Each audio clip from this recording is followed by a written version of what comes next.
What unsettles people is not noise. It is not aggression. It is not dominance performed loudly for witnesses. What truly disturbs them is silence paired with certainty. A calm that does not ask permission. A confidence that does not explain itself. When someone stands before them without visible fear, without emotional leakage, without the usual signals of submission or appeal, the mind scrambles to fill the gap, and what it fills it with is usually dread. Most people believe confidence is something you show. That belief alone is proof they do not possess it. Confidence that terrifies others is not expressive. It is subtractive. It removes behaviors rather than adding them.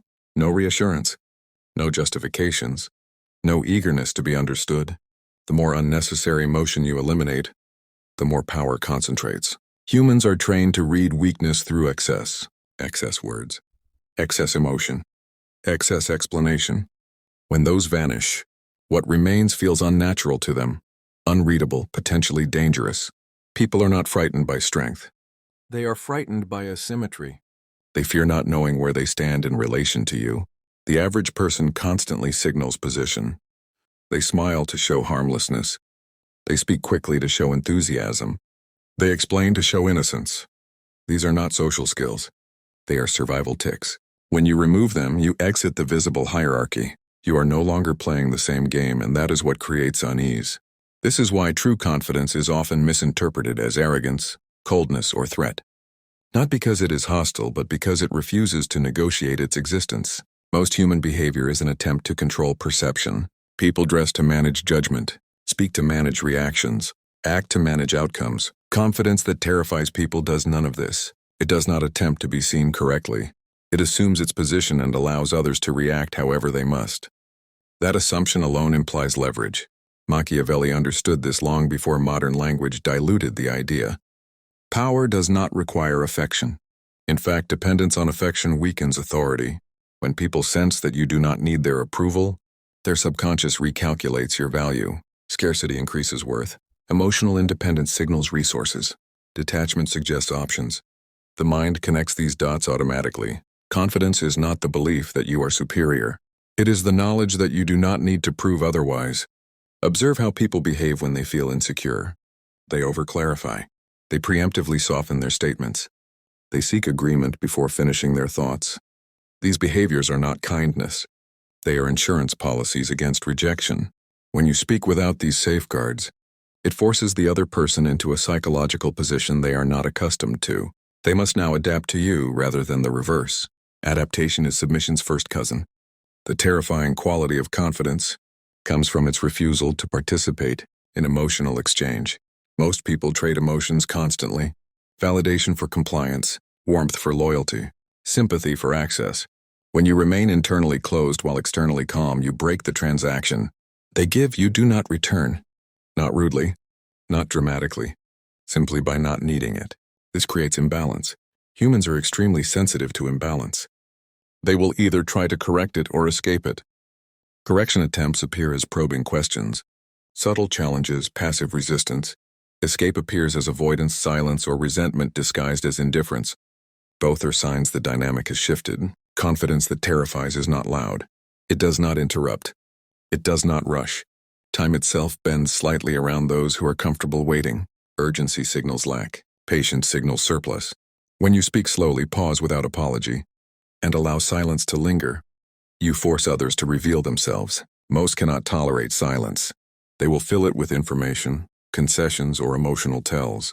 You gain without asking. This is not manipulation in the theatrical sense. It is observation paired with restraint. The world exposes itself to those who do not flinch. People want to believe confidence comes from self-love or positive thinking. This belief comforts them because it makes confidence feel accessible. In reality, confidence comes from accurate self-assessment and acceptance of consequence. You know what you are capable of.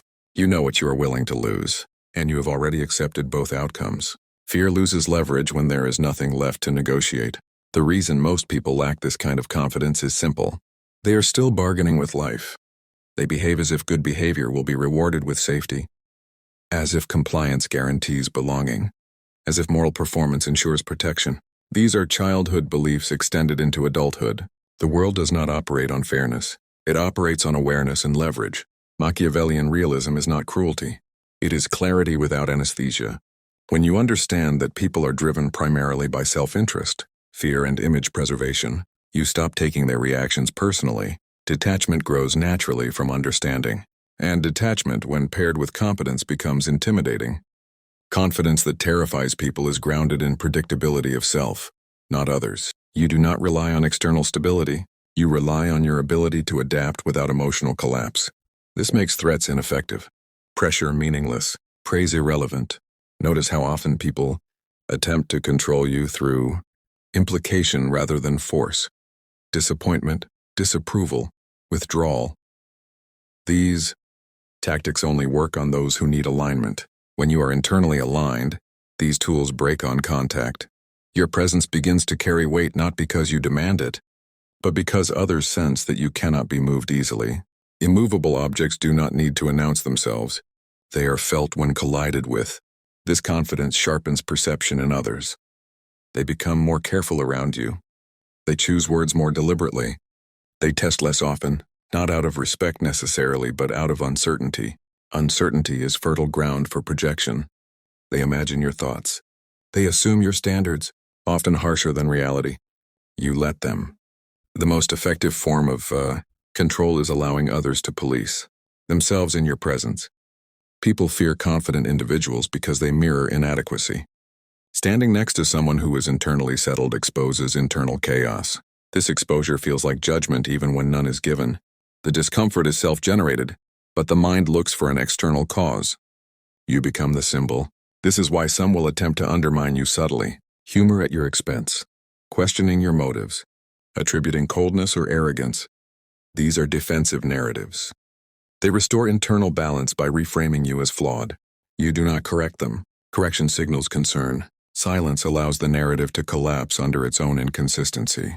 Confidence is maintained not by reaction, but by selective response. There is a difference between being feared and being untouchable. Fear invites challenge eventually. Untouchability invites distance. The latter is more sustainable. To achieve it, you must be willing to let people misunderstand you. The need to be understood is a liability. It hands others a map of your insecurities. Machiavelli advised rulers to accept being disliked if necessary, but never to be despised. Despair comes from weakness revealed. Dislike comes from strength asserted. Confidence that terrifies sits in this space. It does not seek affection. It ensures capability. You cultivate this confidence by removing internal contradictions. When your words match your actions, and your actions match your limits, you stop leaking signals. Consistency is unsettling in a world built on performance. People cannot find the crack. They sense it even if they cannot articulate it. This is not about posturing. Posture can be imitated. Internal coherence cannot. It is built through confrontation with reality, through accepting uncomfortable truths about your nature, your ambition, your capacity for harm, and your capacity for restraint. Those who deny their darker impulses are ruled by them. Those who acknowledge them can choose. Choice is power. When you no longer need to convince yourself of your morality, you stop advertising it. When you no longer need validation, you stop signaling virtue. The absence of these signals is often misread as danger. In a way, it is. Not because you intend harm, but because you are no longer predictable through social conditioning. Predictability is safety for the herd. Confidence that terrifies people is the quiet, understanding that you could adapt to chaos faster than they could, that you would remain functional where they would seek guidance, that you do not require consensus to act. This understanding does not come from fantasy. It comes from having been tested internally, from having already stripped illusions, from knowing what you would do if approval vanished. Most people never ask themselves that question. They live as if the rules will always hold, as if structures are permanent, as if roles are fixed. Those who know otherwise move differently, speak less, watch more. Their confidence is not hopeful. It is prepared. In social situations, this manifests as ease. Not friendliness, ease. You do not chase connection. You allow it. You do not fill gaps. You observe them. You do not rush conclusions. You let others reveal theirs. People begin to feel exposed around you because you are not exposed in return. Reciprocity is expected. When it does not arrive, imbalance grows. They either retreat or submit psychologically by oversharing, explaining, seeking alignment. You accept none of it overtly. You acknowledge without absorbing. This reinforces the dynamic without cruelty. Over time, your reputation forms without effort. Not because you crafted it, but because others needed to explain the way they felt around you. Stories emerge. Interpretations spread. Some will admire. Some will resent. Both confirm the same thing. You have exited neutrality. Neutrality is invisibility. The final realization, the one that sharpens rather than comforts, is this. Confidence that terrifies people is not built to affect them at all. It is a side effect of internal sovereignty. When you govern yourself completely, others feel it as pressure. Not because you impose it, but because they are governed by everything you are not. And once you see that, you understand something most never will. The fear you evoke is not about you. It is about what remains unprotected in them when you no longer play along. They sense this shift long before they can name it. The human mind is designed to detect deviations from the norm, especially those that threaten established hierarchies. When you no longer behave according to expectation, when your reactions are measured instead of automatic, people experience a subtle loss of control. Control is their real addiction. Comfort is merely its disguise. Most individuals live inside invisible agreements. If I smile, you smile. If I explain, you reassure me. If I submit slightly, you soften. These exchanges create emotional equilibrium. They feel safe because they are predictable. When you withdraw from these agreements without hostility, without explanation, the structure collapses quietly, and quiet collapses are the most disturbing. You begin to notice something then. Conversations tilt toward you. People reveal more than they intend. They seek your reaction as confirmation of their own stability.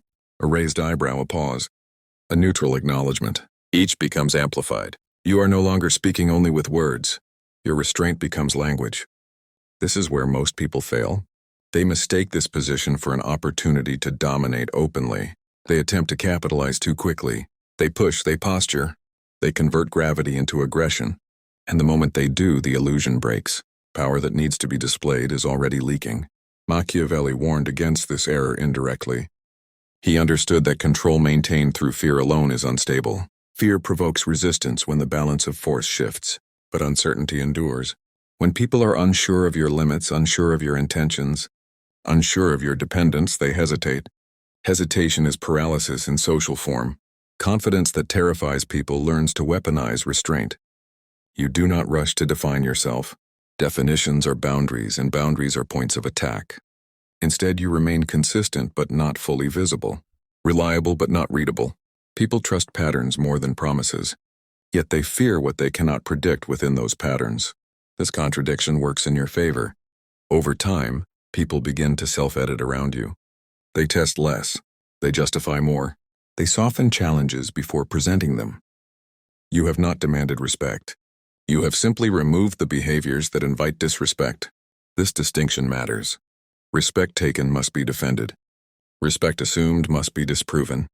Most will not risk the effort. There is a cost to this posture. It is not loneliness in the sentimental sense. It is separation.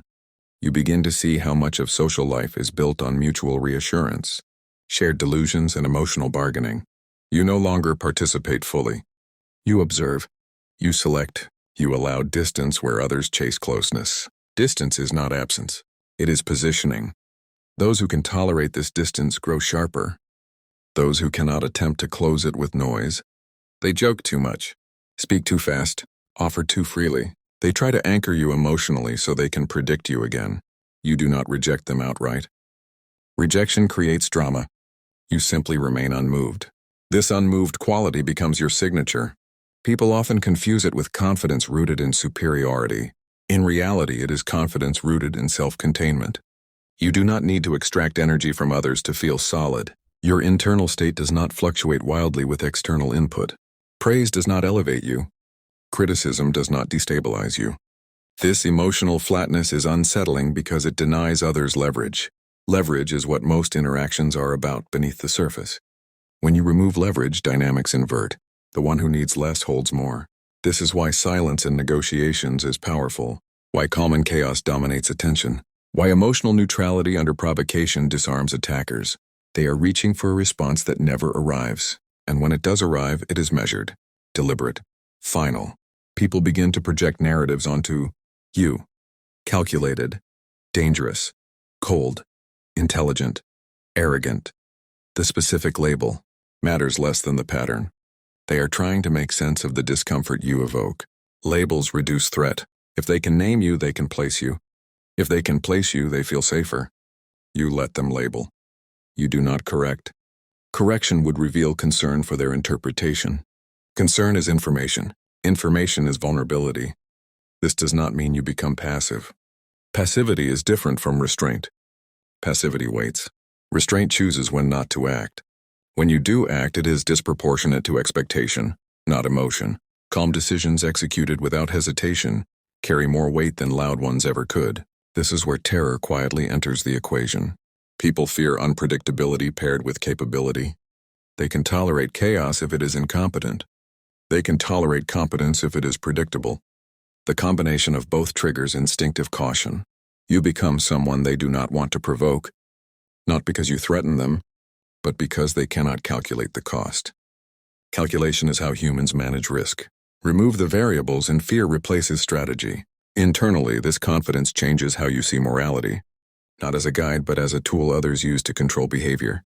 Moral outrage, public virtue, emotional appeals, these are social weapons. When you understand this, you stop reacting reflexively. You evaluate intent. You assess incentive. You recognize when morality is being used as a leash. Psychological survival requires this clarity. Not everyone who speaks of right and wrong is interested in either. Many are interested in compliance. Machiavellian realism strips away comforting illusions. It does not ask you to be cruel. It asks you to be accurate. Accuracy is often mistaken for darkness because it does not soften reality to protect feelings. But reality is indifferent to feelings. Power dynamics operate whether acknowledged or not. Those who refuse to see them are still governed by them. As your confidence deepens, you stop seeking permission for your internal state. You allow others to be uncomfortable without rushing to soothe them. This is a subtle but profound shift. Most people manage the emotions of others constantly. They apologize for silence, for firmness, for boundaries. You do not. Boundaries stated calmly feel absolute. This is why your presence alone begins to alter rooms. You are not performing dominance. You are embodying non-negotiability. Not everything about you is accessible. Not everyone gets proximity. Scarcity is implied, not announced. And here is the truth most will never admit to themselves.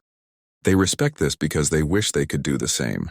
They sense that you are not living reactively, that you are not shaped by the last interaction, that you carry continuity, a self that persists regardless of environment. This persistence feels like authority because it resembles stability in a world of emotional fluctuation. The final sharpening realization comes quietly, almost clinically. You understand that confidence that terrifies people is not something you project outward. It is something you withdraw inward. It is the absence of need, the absence of performance, the absence of fear of misinterpretation.